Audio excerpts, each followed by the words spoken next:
Hello बच्चों, आज हम लोग जो टॉपिक पढ़ेंगे वो है प्रोबेबिलिटी। ऐसा आपने कई बार सुना होगा, लोग कहते हैं आपस में, आप भी बहुत बार कहते होंगे इस तरह के सेंटेंसेस। ऐसा लगता है कि आज बारिश होगी, है ना? या लगता है कि पेट्रोल के दाम अभी और भी बढ़ेंगे, या ऐसा लगता है कि गोल्ड के दाम अभी बढ़ेंगे या गोल्ड के दाम अब घट जाएंगे। तो इस तरह की जो बातें हैं उनमें एक चीज कॉमन है कि जो भी कुछ कहा जा रहा है वो कहने वाला सर्टेन नहीं है, श्योर नहीं है कि ऐसा होगा ही। ऐसा लगता है, ऐसा होगा या ऐसा होने की संभावना है। तो यहाँ अनसर्टेनिटी है, सर्टेनिटी नहीं है। तो अनसर्टेनिटी आपने देखा ही कि कैसे कैसे हो सकती है। बहुत सी बातें होती हैं जिनमें कि अनसर्टेनिटी होती है, तो उसको भी स्टडी करना पड़ता है। अगर अनसर्टेनिटी है तो कितने परसेंट है, या उसके सर्टेन होने की कितनी गारंटी है, तो उसको मेजर करते हैं। और मेजर करने का जो तरीका है वो प्रोबेबिलिटी है। इसमें हम लोग एक तरीका निकालते हैं कि कैसे हम बहुत सारी बातों की सर्टेनिटी या अनसर्टेनिटी डिसाइड कर सकते हैं। तो प्रोबेबिलिटी के बहुत सारे टूल्स हैं, तो बहुत थोड़ा सा आपको अभी जानना है।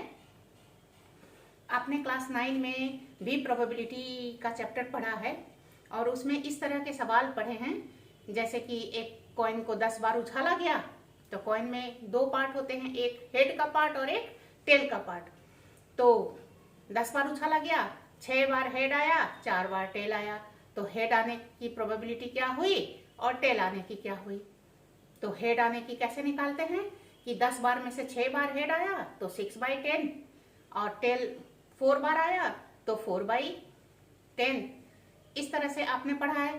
तो 10 बार उछाला गया, 1000 बार उछाला गया, 10,000 बार उछाला गया, है ना?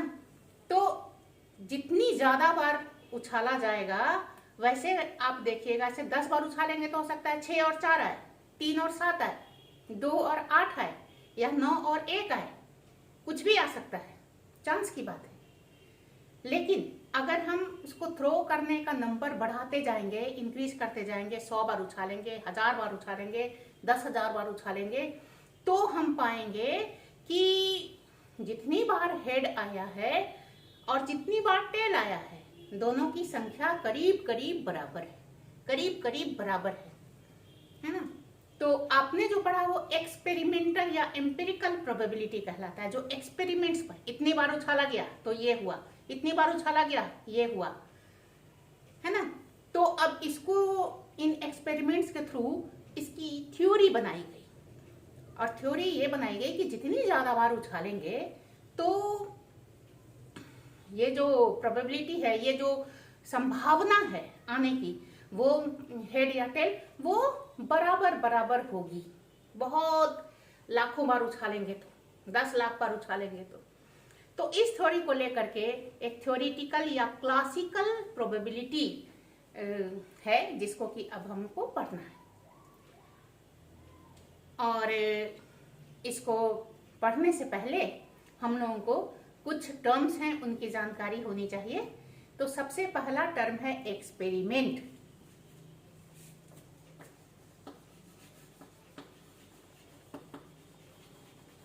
प्रोबेबिलिटी में एक्सपेरिमेंट किसको कहते हैं? तो उस एक्ट को कहते हैं जिसको करने पर कुछ वेल डिफाइंड आउटकम्स मिले। ठीक है, वेल डिफाइंड मतलब कि हमको पहले से पता है कि ये सब इसके आउटकम्स होने वाले हैं, इसके अलावा कुछ भी नहीं होगा। तो experiment an act which gives well defined outcomes, जिसके आउटकम्स जरूर हों। अगर आउटकम्स नहीं हो तो फिर उसको एक्सपेरिमेंट नहीं कहेंगे। तो आउटकम्स या इसी को इवेंट्स भी कहते हैं, इवेंट्स। आउटकम्स कहा जाए या इवेंट्स कहा जाए, उसका एक ही मतलब है। और इसके बाद random experiment.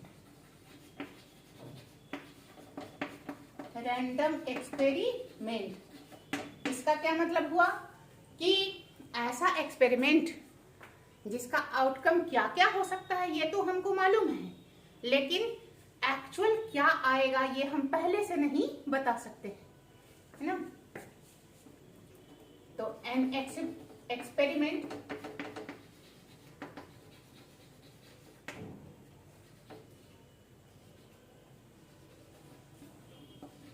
outcomes cannot be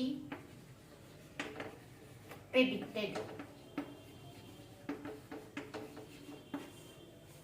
है ना, पहले से नहीं बता सकते हैं। और फिर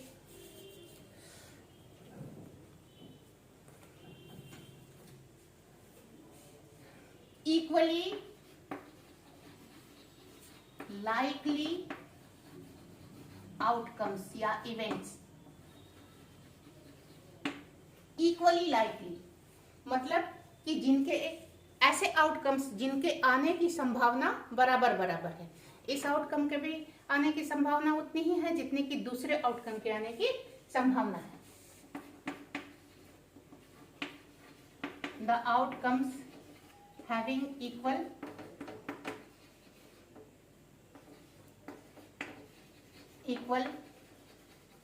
चांस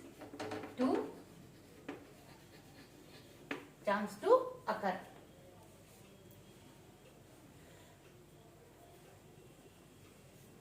और भी कुछ बातें हैं।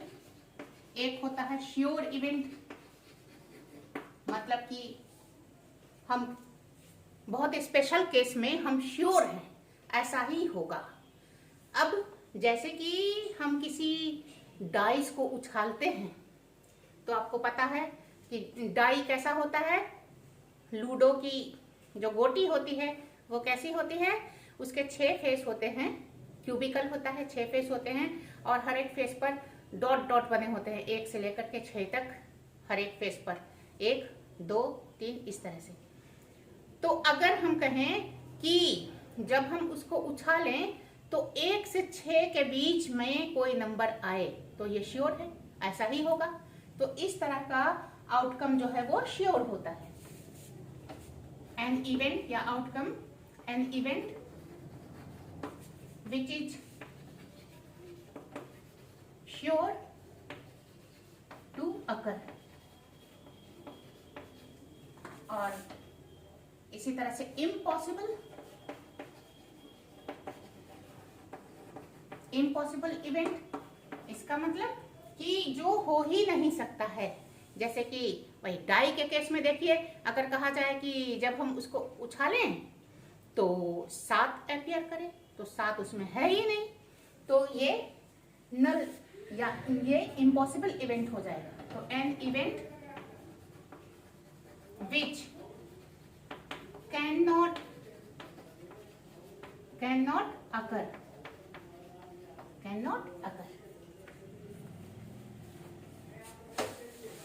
तो ये कुछ बातें हो गई, कुछ टर्म्स हो गए, हालांकि आपने पहले से पढ़ रखा है तो एक बार इसको रिकॉल कर दिया। अब एक फॉर्मूला है इसका, probability of an event E. कोई एक्सपेरिमेंट हमने किया, बहुत सारे इवेंट्स आए, आउटकम्स आए, तो एक पर्टिकुलर इवेंट हमको चाहिए, तो उसकी प्रोबेबिलिटी हमको पता करनी है कि वो पर्टिकुलर इवेंट आने की प्रोबेबिलिटी क्या है। तो इसके लिए ये फॉर्मूला है, ये क्या है, number of occurrence of event E और total number of events, total number of events. तो अगर टोटल नंबर ऑफ इवेंट्स को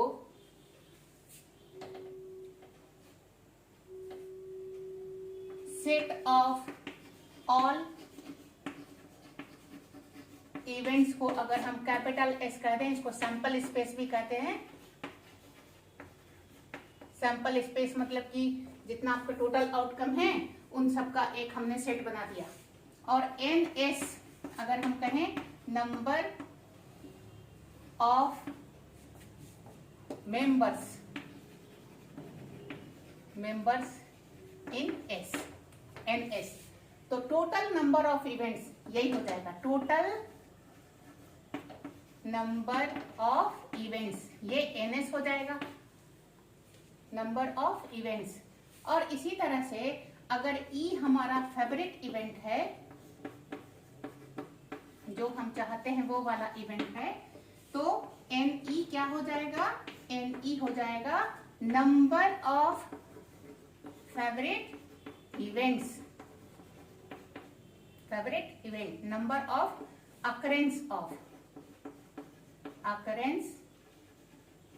अकरेंस ऑफ फेवरेट इवेंट, ये हो गया। और मतलब ई जो है वो, तो इस तरह से। और पीई अगर हम कहें कि प्रोबेबिलिटी ऑफ इवेंट ई के आने की प्रोबेबिलिटी क्या है, इसको अगर हम पीई से डिनोट करें तो ये जो फॉर्मूला है हमारा, ये क्या हो जाएगा,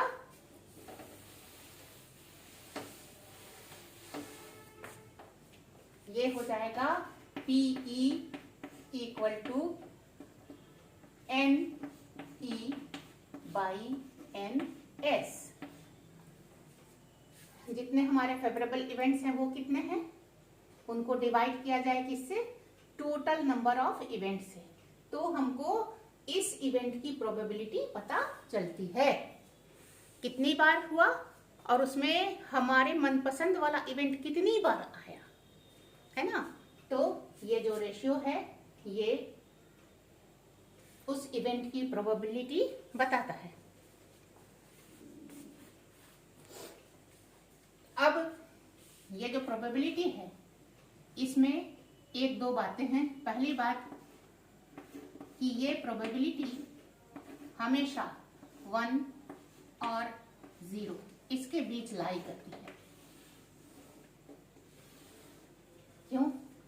अगर हमारा मनपसंद इवेंट एक बार भी अपीयर नहीं किया तो प्रोबेबिलिटी 0 होगी और 0 से कम हो नहीं सकती। इसी तरह से हमारा मनपसंद इवेंट जो है वो हर बार अपीयर किया, जितने आउटकम्स आए उनमें हर बार हमारा मनपसंद इवेंट है, तो 100/100 इस टाइप का हो गया, तो 1 हो गया, तो 1 से ज्यादा हो नहीं सकता है। जितने टोटल इवेंट्स हैं उससे ज्यादा तो फेवरेबल इवेंट्स हो नहीं सकते हैं, तो मैक्सिमम उसके बराबर हो सकते हैं, इसलिए ये 1 से बड़ा नहीं होगा। इसका वैल्यू किसी भी इवेंट के होने की प्रोबेबिलिटी हमेशा 1 या 1 से छोटी होगी और 0 या 0 से बड़ी होगी। और इसके बाद एक ये चीज होती है पीई प्लस पीई डैश, कहीं कहीं पे इसको पीई बार भी लिखते हैं, पीई बार, ये दोनों मिलके हमेशा 1 होती है। तो पीई डैश या पीई बार क्या होता है, अगर पीई का मतलब probability of occurring event E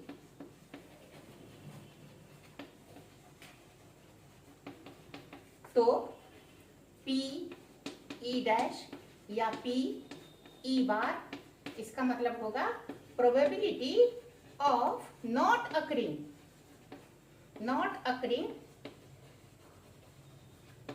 occurring the event E.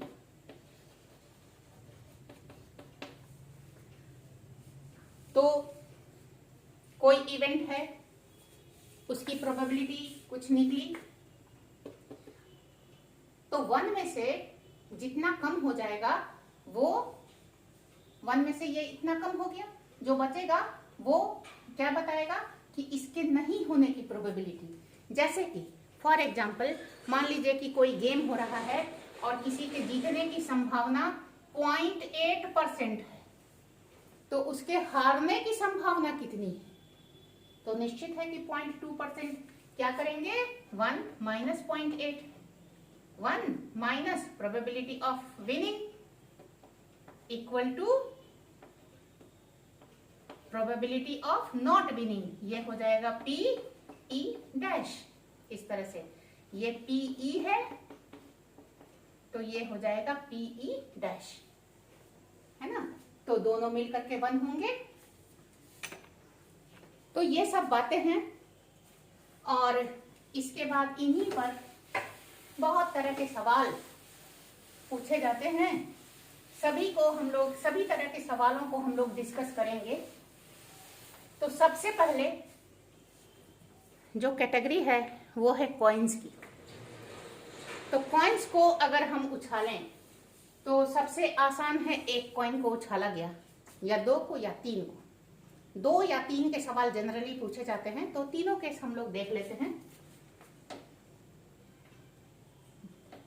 1 coin आप देखिए, तो कॉइन के 2 चेहरे होते हैं, एक हेड का होता है और एक टेल का होता है ना। तो एक कॉइन को जब हम उछालेंगे तो या तो हेड आएगा या टेल आएगा, मतलब कि इसको अनबायस्ड या फेयर होना चाहिए। अनबायस्ड, बायस्ड या फेयर, फेयर इसको होना चाहिए।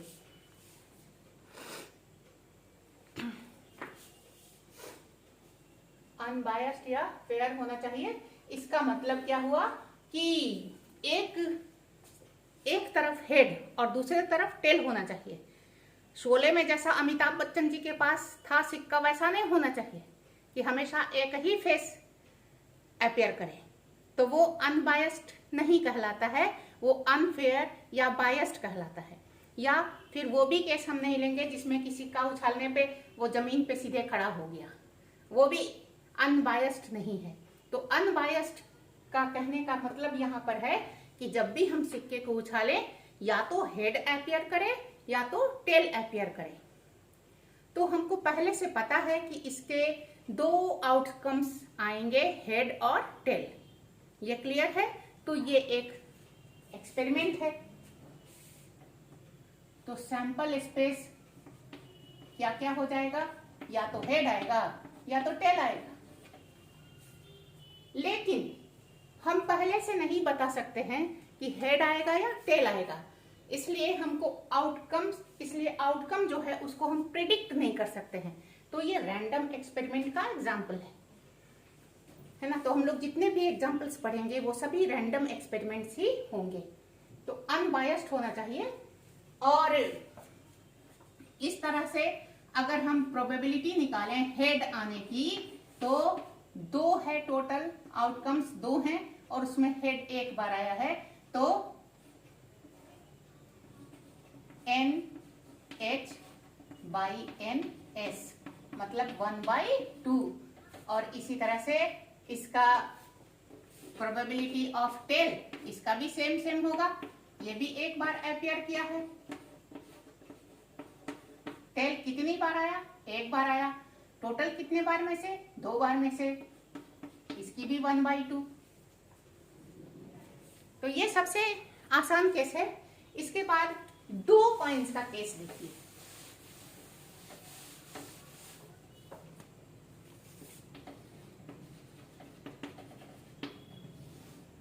टू कॉइन्स, अब दोनों को हम उछालते हैं एक साथ या बारी बारी।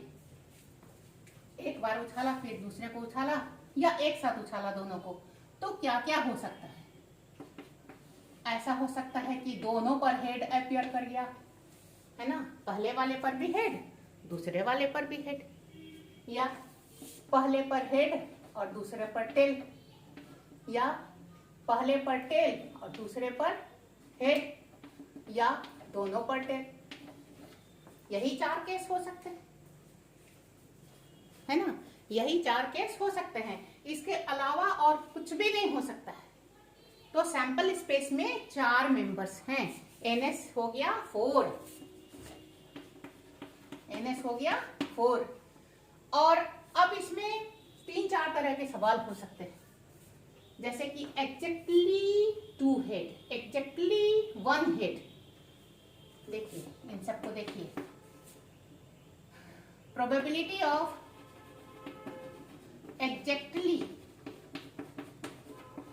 1 हेड, मतलब एक ही चाहिए, ना एक से कम ना एक से ज्यादा। तो आप देखिए कि ई क्या बनेगा, ये एक हेड यहाँ और यहाँ है, तो ये हो गया HT और TH, मतलब कि NE हो गया हमारा कितना 2। एग्जाम में आने पे इसी तरह से आपको लिखना चाहिए। और इसलिए probability of event E equal to NE by NS, that is 2/4 या 1/2।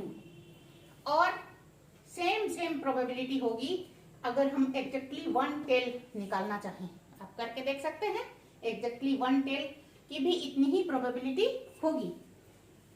तो अब थोड़ा सा इसको बदलते हैं। ये देखिए, probability of at least 1 head, 1 head, देखिए एट लीस्ट 1 हेड।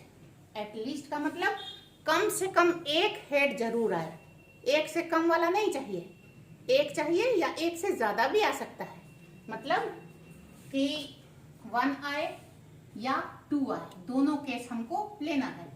तो ई हमारा क्या बन जाएगा एटलीस्ट 1 में, मतलब कि 1 एंड मोर। एटलीस्ट 1 का मतलब हुआ कि 1 एंड मोर, तो क्या बन जाएगा, ये बनेगा HT, TH और HH, एक या एक से ज्यादा, है ना। तो इसलिए NE हमारा क्या हो जाएगा, NE हो जाएगा 3।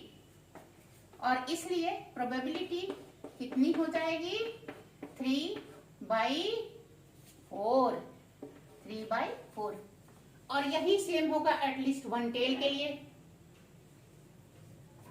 और इसी तरह से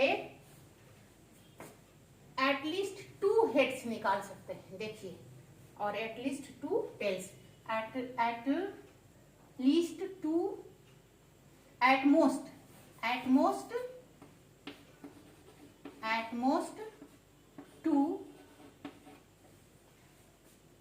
2 हेड्स, एट मोस्ट 2 हेड्स। देखिए, तो एट मोस्ट का मतलब क्या हुआ कि अधिक से अधिक एक से कम हो सकता है, मतलब कि हमको तब क्या लेना होगा कि 1 एंड 0, मतलब एक बार हेड आया है वो भी, और एक बार भी नहीं आया है वो भी। तो एट मोस्ट 2 हेड्स, मतलब कि 2 या 2 से कम हमको लेना है। तो 2, 1 और 0, एट मोस्ट 2 हेड। तो ऐसा केस नहीं लेना है जिसमें कि 2 से ज्यादा, अच्छा 2 से ज्यादा तो आने का सवाल ही नहीं है, 1 करते हैं। At most 1 head, at most 1 head, तो 1 और 0, एट मोस्ट 1 हेड, 1 आना चाहिए, और 1 से कम मतलब 0 आना चाहिए। तो क्या क्या आ जाएगा, ये और ये। तो ई हमारा क्या बन जाएगा, HT, TH और TT, है ना। देखिए, या तो एक हेड है या एक भी हेड नहीं है, तो एट मोस्ट 1 से ज्यादा हेड कहीं नहीं है ना। तो फिर हमारा NE कितना हो जाएगा, 3 हो जाएगा, और फिर प्रोबेबिलिटी ऑफ ई, ये क्या हो जाएगा 3/4। और इसी तरह से टेल के लिए निकाल सकते हैं।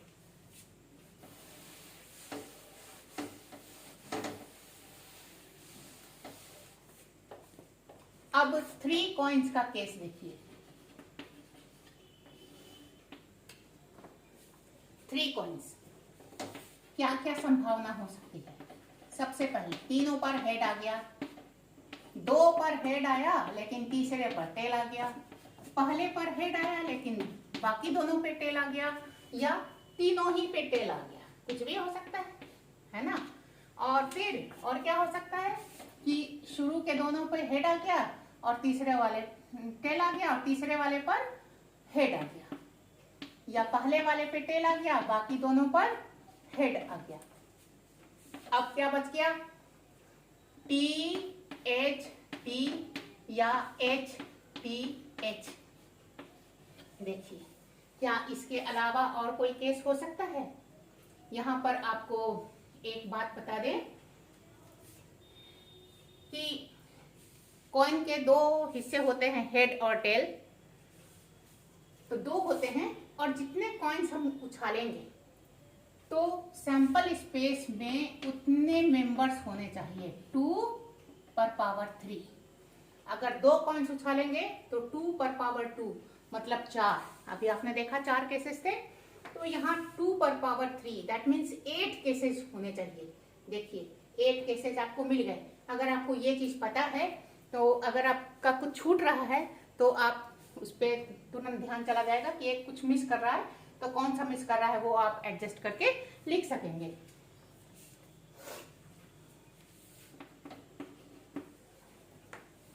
तो अब इसमें देखिए कई सारे सवाल हैं।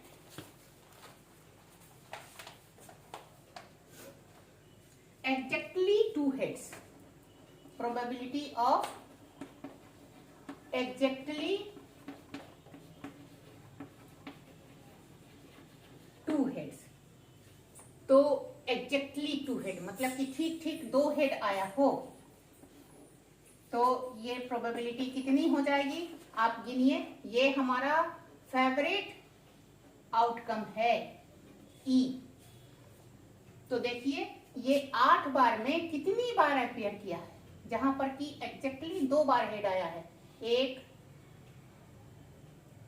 2 और 3 है ना, 3 केसेस में आया है, तो 3/8। तो यहां पर आपको लिखना पड़ेगा थोड़ा इस तरह से कि NE = 3। ई हमारा कितना हो जाएगा, तीनों केसेस आप लिख दीजिए, जो जो आए हैं उनको लिख दीजिए। NE हो गया और NS हो गया 8। तो इस तरह से प्रोबेबिलिटी हो जाएगी 3/8।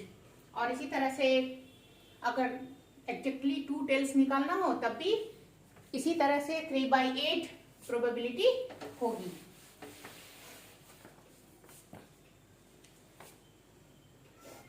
प्रोबेबिलिटी ऑफ 3 हेड्स, ये तो बहुत ही सिंपल है, केवल एक ही केस है जिसमें कि तीनों हेड है ना। तो ई हमारा एक ही है इसमें, H यही केस हमारा फेवरेबल है। NE 1 हो गया और इस तरह से NS हमारा 8 है, तो probability of this will be 1/8। और इसी तरह से एग्जैक्टली इसी तरह से 3 हेड्स के 3 टेल्स के लिए भी सेम प्रोबेबिलिटी होगी। अब देखिए at least 2 head, at least probability of at least 2 heads, at least 2 heads मतलब कि कम से कम 2 होना चाहिए, तो 2 या 2 से ज्यादा, 2 और मोर। 2 और मोर हेड कब कब आए हैं, वो हमारे फेवरेबल इवेंट्स होंगे। तो ई आप लिख लीजिए, देखिए कहां कहां पर है 2 या 2 से ज्यादा, तो ये है 2 से ज्यादा, H यहाँ है 2, H T यहाँ नहीं है, यहाँ 2 से कम है, यहाँ एकदम ही कम है ही नहीं, फिर यहाँ 1 है, यहाँ देखिए 2 है, तो टी एच एच, और फिर यहाँ 1 है, इसको नहीं लेंगे, यहाँ 2 है, ये हमारा फेवरेबल आ जाएगा, एच टी एच। तो फेवरेबल केस कितने हो गए? 4 हो गए। तो therefore NE = 4. तो probability of event E will be NE। हमेशा एग्जाम में फॉर्मूले के साथ आप प्रॉपरली लिखिए फुल मार्क्स के लिए, 4/8 दैट इज 1/2। और इसी तरह से एटलीस्ट 2 टेल्स के लिए भी यही प्रोबेबिलिटी होगी। और अब eight most 2 heads, at most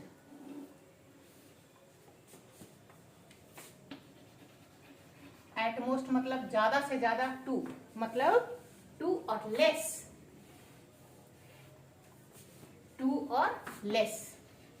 2 heads आए हो या 2 से कम आए हो, 2 से कम 1 भी और 0 भी, तो हमको ये लेना है, ये हमारे फेवरेबल इवेंट्स होंगे। तो इसको लिख लिया जाए। देखिए ई हमारा क्या हो जाएगा? 2 या 2 से कम, देखिए कहां कहां है, 2 से कम ये नहीं आएगा, 2 एच टी, 2 से कम ये भी आएगा, एच टी, 2 से कम यहाँ है ही नहीं, तो 2 से तो कम है ही, तो ये भी आएगा, ये भी आएगा, इसमें एक ही है, और 2 या 2 से कम ये आ जाएगा, टी एच 2 से कम में ये भी आ जाएगा, टी एच टी, और 2 से कम में ये भी आ जाएगा। 7 केसेज हो गए, है ना। तो NE = हो गया 7, और इसलिए probability of this event will be 7/8। आप एक काम और कर सकते हैं, इतनी गिनती करने के बदले 2 या 2 से कम, 2 या 2 से कम, मतलब 3 को नहीं लेना है ना। तो हमारे पास क्या क्या केसेस हैं, या तो 3 हेड हैं, या 2 हेड हैं, या 1 हेड है, या 1 भी नहीं है। तो 2 वाले को लेना ही है, 1 वाले को लेना ही है, 0 वाले को लेना ही है। तो किसको नहीं लेना है? केवल 3 वाले को नहीं लेना है। तो 3 वाला एक ही केस है। तो आप इस तरह से कर सकते हैं कि E = क्या हो जाएगा? S माइनस, या केवल ये H S में से हम H इसको माइनस कर दें, इसको हटा दें, तो इसलिए NE हमारा हो जाएगा 7। केवल यही केस है जिसमें कि 2 से ज्यादा हैं, तो इसको हमको कंसीडर नहीं करना। तो इस तरह से भी आप निकाल सकते हैं डायरेक्ट। तो ये सब कॉइन से रिलेटेड इस तरह के सवाल होते हैं। तो काउंटिंग सही कीजिए और सैंपल स्पेस सही लिखिए, क्या क्या पॉसिबल आउटकम्स हैं, और फिर जो पूछा जा रहा है उसके अनुसार हमारे फेवरेबल आउटकम्स क्या है, फेवरेबल क्या है, जो हमको चाहिए वो उनकी गिनती क्या है, और इसके बाद हमको फॉर्मूला यूज कर देना है। फॉर्मूला बहुत ही आसान है। इसके बाद जो सवाल है वो डाई या डाई से एक डाई या डाइस, इससे संबंधित बहुत से सवाल होते हैं। लूडो की गोटी, तो आपको पता है कि सैंपल स्पेस, अगर एक डाई को हम लेंगे तो सैंपल स्पेस हो जाएगा 1 2 3 4 5 6, या तो 1 अपीयर करेगा, या 2 या 3 या 4 या 5 या 6, और इन सब के अपीयर करने की संभावना बराबर बराबर है। किसी को भी हम ये नहीं बोल सकते हैं कि नहीं नहीं ये कम चांस है कि आएगा और वो वाला ज्यादा चांस है कि आएगा, ऐसा हम नहीं कह सकते हैं। सबकी बराबर बराबर संभावना है। इसलिए प्रोबेबिलिटी 1 आने की प्रोबेबिलिटी भी 1/6 है, और 2 आने की भी, और 3 आने की भी सब बराबर बराबर है। तो ये तो ठीक है। अब इसमें कुछ छोटे छोटे से सवाल पूछे जा सकते हैं, जैसे कि probability of occurring a number less than और इक्वल टू 4, इक्वल टू 4, 4 या 4 से कम, तो ई क्या हो जाएगा, ई हो जाएगा 1 2 3 एंड 4। तो प्रोबेबिलिटी क्या हो जाएगी, ये हमारा फेवरेबल है 4 केसेस और टोटल है 6, तो 4/6 दैट इज 2/3, 2/3। इसी तरह से probability of occurring an even number, even number, तो इवन नंबर क्या क्या है, 2 4 एंड 6, और वही ऑड का भी होगा, तो 3 है, ई हो जाएगा 2 4 और 6, तो प्रोबेबिलिटी हमारी बन जाएगी 3/6 दैट इज 1/2। इसी तरह से prime and a prime number, probability of occurring a prime number, तो प्राइम नंबर क्या क्या है, 2 3 और 5, 2 3 और 5, तो इसलिए प्रोबेबिलिटी क्या हो जाएगी 3 और यहाँ 6, 3/6 दैट इज 1/2। तो इस तरह से एक डाई से रिलेटेड इस तरह के सवाल हो सकते हैं। तो सावधानी पूर्वक गिनती करके हमको लिखना है जो फेवरेबल केसेस हैं उनको। और अगर दो डाइस को उछाला जाए तो अब देखिए, 2 डाइस मतलब कि उसके 6 फेसेज हैं और 2 डाइस हैं, तो सैंपल स्पेस में 36 आउटकम्स होंगे, 36 आउटकम्स। और कैसे कैसे होंगे, तो पहले डाई में 1 अपीयर किया नंबर, तो दूसरे में भी 1 किया, ये हो सकता है। पहले में 1 दूसरे में 2, पहले में 1 दूसरे में 3, पहले में 1 4, पहले में 1 दूसरे में 5, पहले में 1 और दूसरे में 6। इसी तरह से पहले में 2, इसमें 1, फिर 2 2 2 3 2 4 2 5 2 और 6, 3 1 3 और 1 3 और 1 3 और 2 3 और 3 3 और 4 3 और 5 3 और 6, ये सभी संभावनाएं हैं होने की, ये सभी पॉसिबल आउटकम्स हैं जो कि आ सकते हैं। 4 और 1 4 2 4 3 4 4 4 5 4 6। इसी तरह से 5 1 5 2 5 3 5 4 5 5 और 5 6,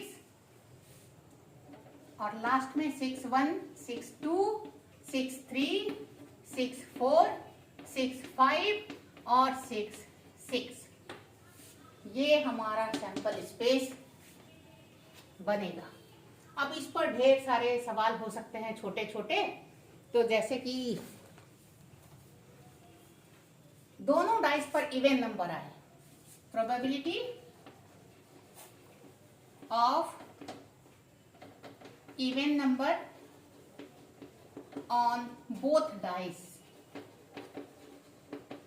तो देखिए इवन नंबर इधर तो 1 है, तो दोनों पर इवन आने का सवाल ही नहीं है, तो इवन नंबर कहाँ कहाँ, दोनों पर इवन चाहिए। ये देखिए एक केस ये मिला, एक केस ये मिला और एक केस यहाँ पर ये मिला। इधर देखिए 3 3 है तो आएगा ही नहीं दोनों पर इवन, तो यहाँ देखिए ये है और ये है, यहाँ 5 है तो दोनों पर इवन आएगा ही नहीं। फिर यहाँ देखिए ये है इवन, ये है इवन और ये है इवन। अब आप गिन सकते हैं, तो हमारा ई कितना हो जाएगा, ई हो जाएगा 2 2, एक ये केस हो गया 2 2, और 4 2, और 6 2, और यहाँ 2 4 4 4, 6 4, और 2 6 4 6, और 6 6। ये तो कितने केस हो गए हमारे फेवरेबल? 1 2 3 4 5 6 7 8 9 हो गए। इसलिए probability of this event is 9 by total outcomes that is 36, तो 1/4 इस तरह से। तो इसी से रिलेटेड कई तरह के सवाल पूछे जाएंगे जिनको कि आपको बताना है। तो इसी तरह से अगर रहे कि odd numbers on both dice, तब भी यही आउटकम्स, तब भी यही आपकी प्रोबेबिलिटी निकलेगी। इसके बाद देखिए sum is 5, sum on both dice is 5। दोनों डाइस पर जो नंबर अपियर किए हैं उनका सम 5 हो, तो आप गिन लीजिए कि 5 कहाँ कहाँ पर हो रहा है जोड़ के, है ना। 5 कहाँ कहाँ पे हो रहा है जोड़ के, वो आप देख लीजिए।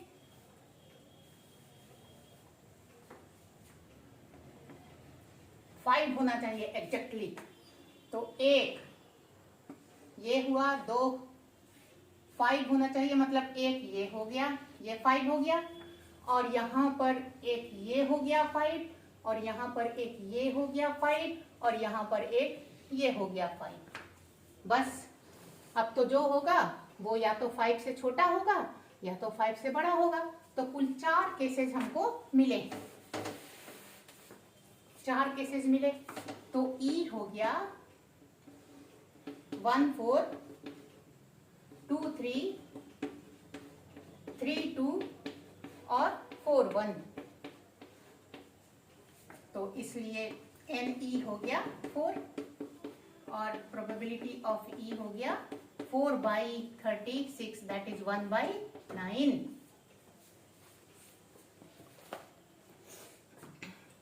इसके बाद है doublet, probability of a doublet.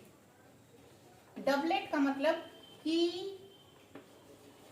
एक डाइस पर जो नंबर अपियर किया है वही नंबर दूसरे डाई पर भी अपियर करे, वही दूसरे पर भी अपियर करे। तो ये साफ साफ है, देखिए 1 1 2 2 3 3 4 4 5 5 और 6 6, 6 होगा। तो ई का वैल्यू, ई का क्या वैल्यू हो जाएगा? 1 1 2 2 3 3 4 4 5 5 एंड 6 6। Therefore NE ये हो जाएगा 6, और probability of this event will be 6/36, that is 1/6। ये हो गई। इसी तरह से सम is more than 9, some is more than 9।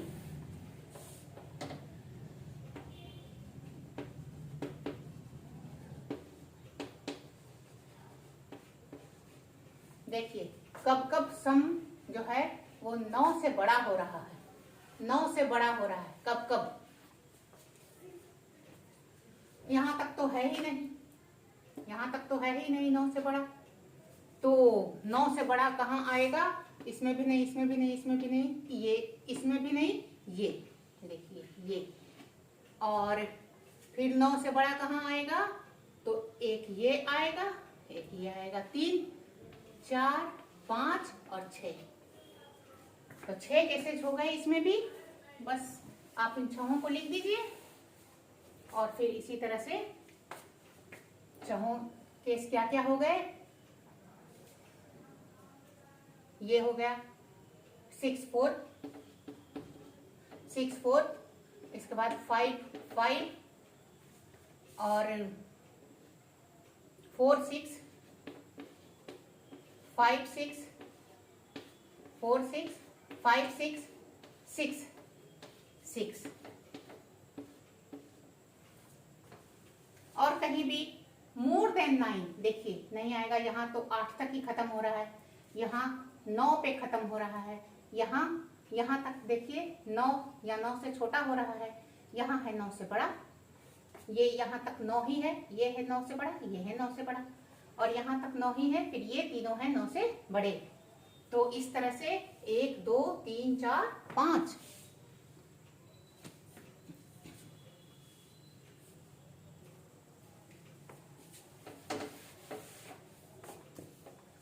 3 4 5 है ना, ये 9 हो गया, और ये 1/4, ये 3/4, 3 and 4 7 हो गया, 8 हो गया, 9 हो गया, 9 से बड़ा ये 1 हुआ, इसके पहले कोई भी 9 से बड़ा नहीं है, फिर 9 से बड़ा ये है 4 नहीं 9, 4 और 5 ये मिलकर के 9 है, यहाँ तक हमको काउंट नहीं करना है। तो 5 5 6 5 6 5, ये देखिए 6 5। तो सावधानी पूर्वक लिखना चाहिए ताकि कुछ छूट ना जाए। तो फिर ये NE हो गया है 6, तो प्रोबेबिलिटी ऑफ इवेंट हो गया 1/6, क्योंकि 6/36 होगा तो दैट इज 1/6।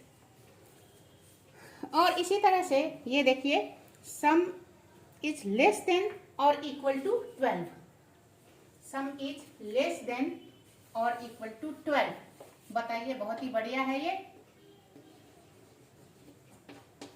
लेस देन और इक्वल टू 12। तो देखिए क्या इसमें कुछ छूट रहा है या क्या हो रहा है, सभी पूरा जो सैंपल स्पेस है इसको देखिए तो 12 या 12 से छोटा, तो आप पाएंगे कि सभी 12 से छोटे ही हैं, यहाँ तक 11 हो रहा है मोस्ट, और ये 12 से बड़ा कोई भी नहीं है, तो सभी 12 या 12 से छोटे हैं। तो इसलिए NE इक्वल टू 36, NS ये भी 36, यहाँ पे आप लिख सकते हैं कि all outcomes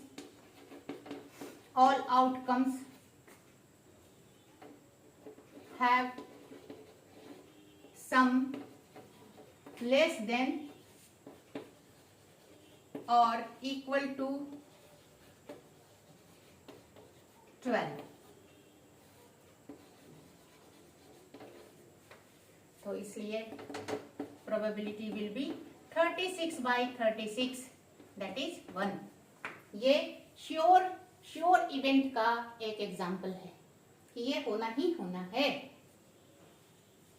तो इस तरह से आज आपने कई सारे एग्जाम्पल्स देखे हैं, और आगे के क्लास में हम लोग और एग्जाम्पल करेंगे, बहुत सारे हैं अभी। सबसे उसमें जो मेन है वो प्लेइंग कार्ड से रिलेटेड है, उससे भी रिलेटेड काफ़ी सवाल पूछे जाते हैं, तो वो सब हम लोग अगले क्लास में डिस्कस करेंगे। तब तक आप लोग मन लगा के पढ़ाई कीजिए। टाटा।